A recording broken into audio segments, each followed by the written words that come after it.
હંસ અને બગલો બે કેવા લાગે? બંને ધોળા છે, હંસ પણ ધોળો, બગલો પણ ધોળો. નદીના કિનારે તમે જાઓ અને બગલાને જોવો ને તમે એકવાર, એટલો બધો ઉજળો હોય તમને એમ થાય કે કયો સાબુ વાપરતો હોય છે. એક પગે આમ ધ્યાન ધરતો હોય, જાણે કોઈ મહાત્મા તપ કરે એવું લાગે, મહાત્મા તપ કરતા હોય એવું લાગે. પણ જેવું માછલું નીકળે ટપ દઈને પકડે ત્યારે ખબર પડે કે આ હંસ નથી, આ તો બગલો છે.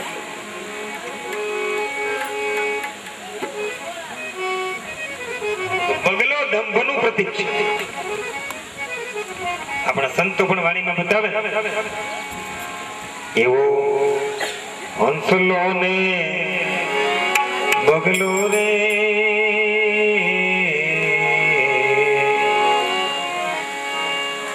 આવો હંસલો ને એ બગલો રે, એ રંગે રૂપે એક જ છે.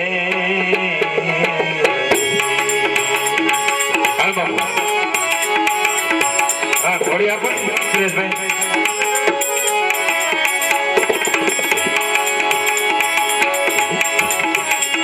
આવો હંસલો ને બગલો રે, એ રંગે રૂપે એક જ છે.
બગલો કહેવાય અને હંસ કહેવાય. આમ સંતો આપણને સ્પષ્ટ બતાવે, એના આહારથી ખબર પડી જાય. કોયલડી ને કાગરે રૂપે એક જ છે.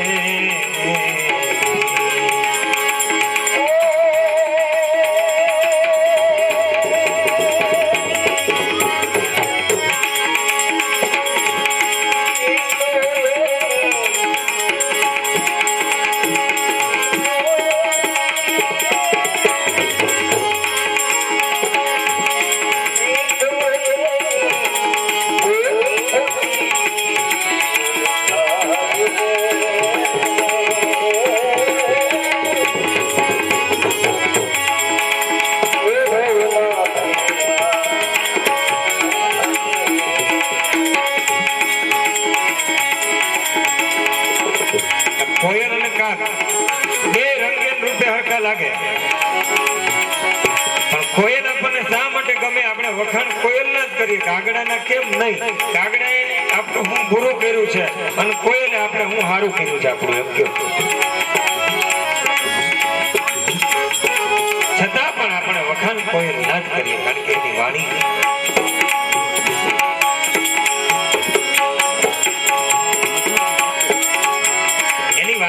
મધુર છે, આપણને એમ થાય હાંભળા જ કરીએ. આવી સતી અને એ ગુણકારે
કહેવાય અને હંસ કહેવાય અને બગલો કહેવાય.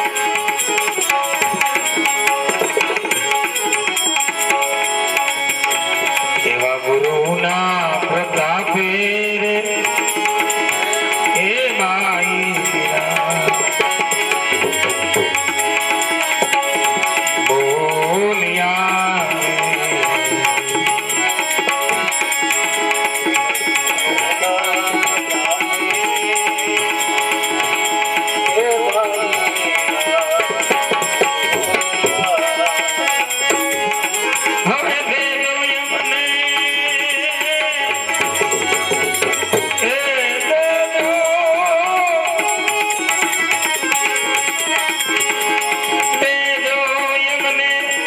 સંતના ચરણે આસરે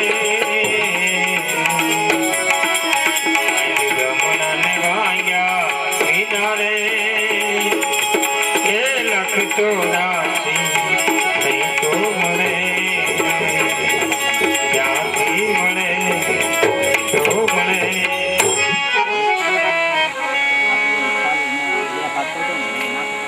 અંતે બ્રહ્માએ નિર્ણય કર્યો. બધા 88,000 ઋષિમુનિએ બ્રહ્માજીને પ્રશ્ન કર્યો, અમારે કથા કરવી છે પણ કઈ જગ્યાએ અમે કથા કરીએ? નાની હુની કથા નથી, 1000 વર્ષ સુધી ચાલે એવડું બ્રહ્મ સત્ર, દીર્ઘ સત્ર. કઈ જગ્યાએ અમે કથા કરીએ? બતાવો સ્થળ. આપણે પણ કઈક આયોજન કથાનું કરવું છે ત્યારે પેલા નક્કી કર્યું હોય છે ને ક્યાં રાખશું. આ પહેલો પ્રશ્ન, કથા રાખવી ક્યાં અનુકૂળ રહેશે? અનુકૂળતા જોવી જોઈએ ને બધાને. તો અંતે બ્રહ્માએ કહ્યું કે હે ઋષિ, હે સંતો, હું અહીંયા આ ચક્રને એક ચક્રને છોડું છું, મનોમય ચક્ર. આ ચક્રને હું અહીંથી છોડું છું, તમે એની પાછળ પાછળ જાઓ. એ ચક્ર જ્યાં ઊભું રહે અને એના જે આરા છે એ ખંડિત થઈ જાય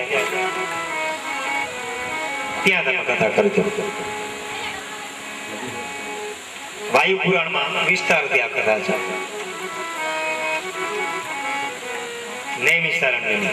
વાયુ પુરાણમાં તો બ્રહ્માજીએ ચક્રને છોડ્યું ને પાછળ 88,000 ઋષિ મુનિઓ આગળ આગળ ચક્ર ચાલ્યું જાય પણ એક નિમિષ માત્રમાં એ ચક્ર એક જગ્યાએ સ્થિર થયું, એના આરા ખંડિત થઈ ગયા. બ્રહ્માની પાસેથી નીકળેલું એ ચક્ર એક નિમિષમાં એક અરણ્યની અંદર આવીને સ્થિર થયું. એક નિમિષ માત્રમાં અરણ્યમાં આવીને સ્થિર થયું એટલે એ જગ્યાએ સ્થળનું નામ પડ્યું નૈમિષારણ્ય. એ ચક્ર એટલે મનોમય ચક્ર, અને મનોમય ચક્ર એટલે મન. મન જ્યાં સ્થિર થાય અને સંસારની વિટમણા રૂપી જે આરા ખંડિત થઈ જાય ત્યાં કથા કરવાની. પછી ત્યાં ન હોય રાગ, દ્વેષ, ઈર્ષા, કદીઓ, ઝઘડો, બસ પછી શાંતિ. એનું નામ અરણ્ય. અરણ્યમાં શાંતિ જોઈએ. તો વ્યાસની ગાદી છે, વ્યાસની ગાદી ઉપર બિરાજમાન શુદ્ધિ મહારાજ. અને શુદ્ધ છે ને એ વ્યક્તિવાચક શબ્દ નથી, જાતિવાચક છે. શુદ્ધ જાતિ છે. શુદ્ધ કોને કહેવાય? આપણે કથા સાંભળતા ત્યારે શુદ્ધજી ત્યાર પછી કહેવાને માટે લાગ્યા. આ ઈ શુદ્ધ કોણ? શુદ્ધ જાતિ ઉત્પન્ન થઈ. ક્યાંથી? જાતિવાચક શબ્દ શુદ્ધ. બ્રાહ્મણ માતા અને ક્ષત્રિય પિતા એનાથી જે ઉત્પન્ન થયેલું સંતાન એ શુદ્ધ. આ શુદ્ધજી કોણ છે? વ્યાસજીના શિષ્ય. પ્રાચીન કાળમાં સૂત જાતિ છે ને, પ્રાચીન કાળમાં એને વેદનો અધિકાર નહીં. વેદનો અધિકાર 3 ને નથી. કોને નથી? 3 ને, એક સ્ત્રીઓને, એક શૂદ્રને અને એક સૂતને વેદનો અધિકાર નથી.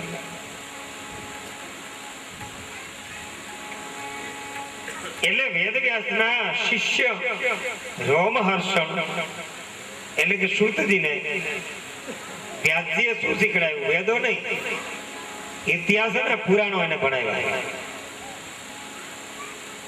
અને એટલે એ પુરાણ ભણ્યા એટલે આપણે એને શું કહીએ? પુરાણી, શુદ્ધ પુરાણી. જે પુરાણની કથા કરતા હોય એને પુરાણી કહેવાય. અને પુરાણી છે જે કથામાં પારંગત છે. આ શુદ્ધ પુરાણી કેવા છે? મહામતી, જેની મતિ જગતના કલ્યાણ ના માર્ગને વિચારતી રહી છે એવા વક્તાની લાયકાત. અહીંયા વક્તાની લાયકાત બતાવી. વક્તા કેવા હોવા જોઈએ? વક્તાના બીજા અન્ય ઘણા બધા લક્ષણો ભાગવતમાં બતાવ્યા. વિરક્તપણું, દ્રષ્ટાંત કુશલતા, ધીર ગંભીરતા, અતિ નિસ્પૃહતા, આ બધા વક્તાના લક્ષણો છે.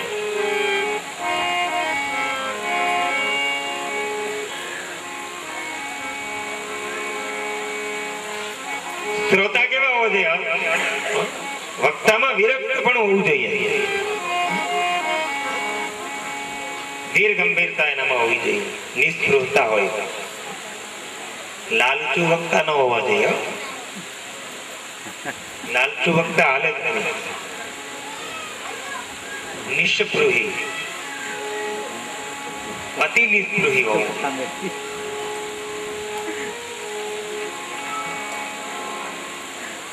શ્રોતા કેવા હોવો જોઈએ?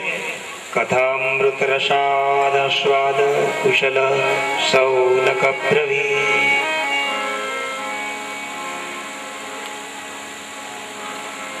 કથામૃત રસનો સ્વાદ ચાખનારા એવા સૌનક ઋષિ જેવા શ્રોતા.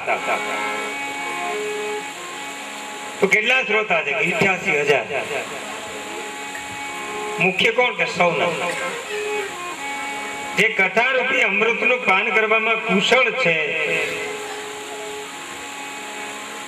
એવા શ્રોતા હોવા જોઈએ. ઘણી વાર એવું બને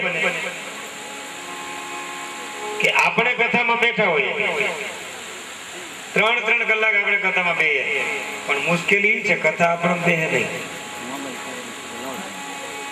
આપણે કથામાં બેસીએ પણ કથા આપણામાં બેસે નહીં. અને પરિણામે શું થાય? સંસારનો થાક ઉતરે નહીં. આપણે કથામાં બેસીએ ને કથા જો આપણામાં બેસી જાય તો સંસારનો થાક ઉતરી જાય.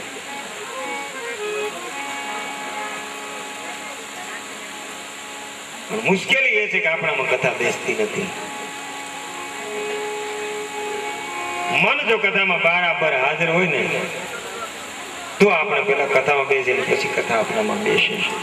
પરિણામે સંસારનો થાક ઉતરે.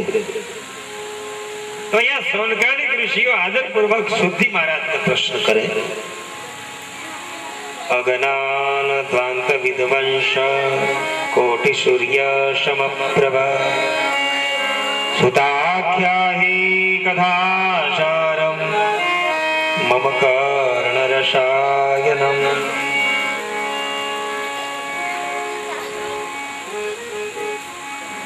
અજ્ઞાન ધ્વાંત વિધ્વંસ. અજ્ઞાન રૂપી અંધકારનો નાશ કરવા માટે કોટી સૂર્ય સમપ્રભ, હે કરોડો સૂર્ય સમાન શુદ્ધિ, એવી ઉપમા આપી સૂર્ય શુદ્ધિને. જો કોટી સૂર્ય સમ, કરોડો સૂર્ય સમાન છો તમે. હવે એક સૂર્ય હોય તો પણ અંધકાર તો રહે જ નહીં. તો અહીંયા તો કરોડો સૂર્ય સમાન તેજ શુદ્ધ દીકરી છે. તો હવે અમારો અજ્ઞાન રૂપી અંધકાર મટશે.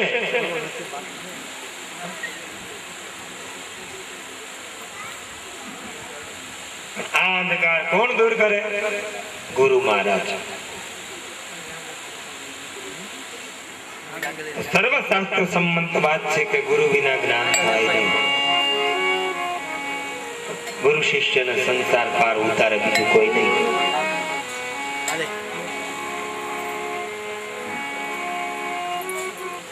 રામકૃષ્ણ પરમહંસ, રામકૃષ્ણ પરમહંસે એના એક શિષ્યને કહ્યું કે તું શ્રદ્ધા રાખ, હું તારો ઉદ્ધાર કરવા માટે નરક સુધી તારી પાછળ આવીશ. નરક સુધી હું તારી પાછળ આવીશ, પણ ક્યારે? જો હું તને શિષ્ય તરીકે સ્વીકારું તો.